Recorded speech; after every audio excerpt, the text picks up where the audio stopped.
For many of you in the Psych Show community, this channel is your first exposure to psychology. This is awesome because it's the whole reason why I started this channel. I wanted to make psychology easily accessible to everyone, everywhere. But I also feel guilty because while our videos are easy to watch, they never go in depth into any subject. So if you're one of those people who just discovered psychology and want to learn more about it, I want to give you my list of 7 essential psychology books. They're all written for big audiences, so you don't need a degree in psychology to understand them. You just need to love the subject. Number 7, The Righteous Mind: Why Good People Are Divided by Politics and Religion. Psychologist Jonathan Haidt describes how morals bring people together and then blind them to the perspectives of other groups. All of this happens because our psychology is driven by emotions. Our thoughts defend what we are feeling, just like a lawyer defending their client.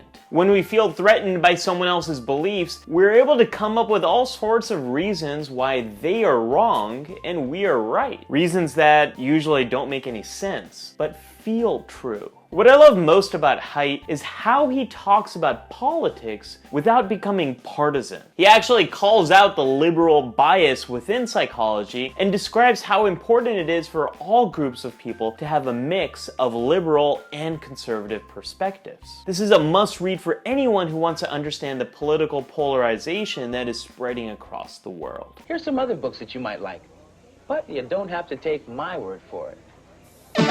Number 6. Phantoms in the Brain. I love all of Oliver Sacks's texts on neuroscience, but I want to give a shout out to V.S. Ramachandran and Sandra Blakesley's underappreciated Phantoms in the Brain. This book makes clinical neuroscience easy to understand. Each chapter covers a different disorder, like phantom limb syndrome, when you feel like a limb that you've lost is still there, and Capgras delusion, when you feel like someone you know has been replaced by an imposter. The book doesn't read like a textbook. It feels like you're reading a mystery novel. I love how the authors walk us through Ramachandran's thought process and how simple some of his solutions are, like how a mirror can heal phantom limb pain. Number 5, Marbles: Mania, Depression, Michelangelo, and Me, a graphic memoir. This is one of the best memoirs I've read about mental illness. Cartoonist Ellen Forney describes what bipolar depression is like better than anything else I've read in grad school. She shows you in brutal honesty how numbing depression can be, the dangerous highs of mania, and what it's like to go through therapy and receive medication. Marbles should be required reading for anyone going into the mental health field. Number 4, Remembering Satan: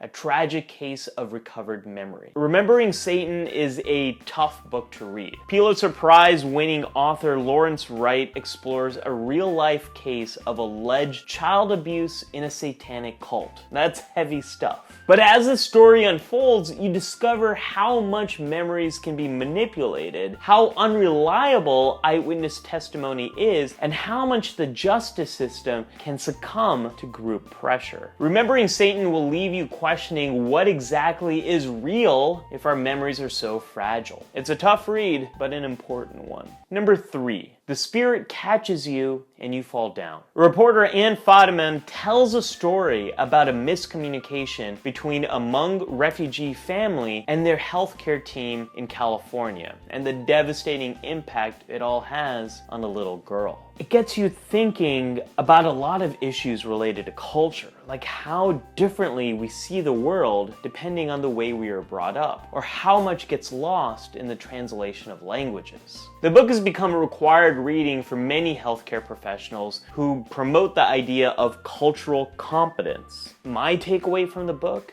is you can never be truly culturally competent. You can't assume you understand why someone is doing what they're doing. Instead, you always have to be culturally responsive. Find a way of understanding how someone else came to be who they are in their own words. Number 2, Switch: How to Change Things When Change is Hard. I love how the authors, psychologist Chip Heath and writer Dan Heath, are brothers and came together to write this book. In it, they summarize most of what we know about changing the behavior of individuals, groups, organizations, and communities in a simple, easy to understand idea. To change what someone is doing, you have to give them a reason, get them emotional, and set up their environment so that change is easy. Most of us usually just give the rationale for change, even though, as it's highlighted in the book, emotions in the environment are the keys to changing behavior. Critics say Switch is too simplistic and too business focused. But that's what I love about it, because it's the opposite of so many psychological books on behavior change. Number 1.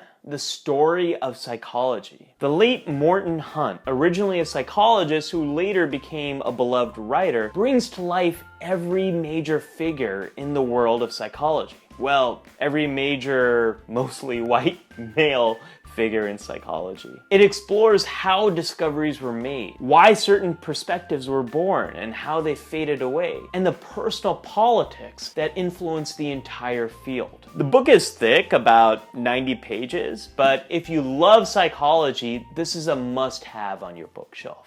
If you can read these 7 books, you'll know the basics of what psychology is and how it impacts your daily life. But there's a lot of great stuff I left off on this list and topics I didn't cover at all. So let's discuss. What are your favorite psychology books? Let me know in the comments below.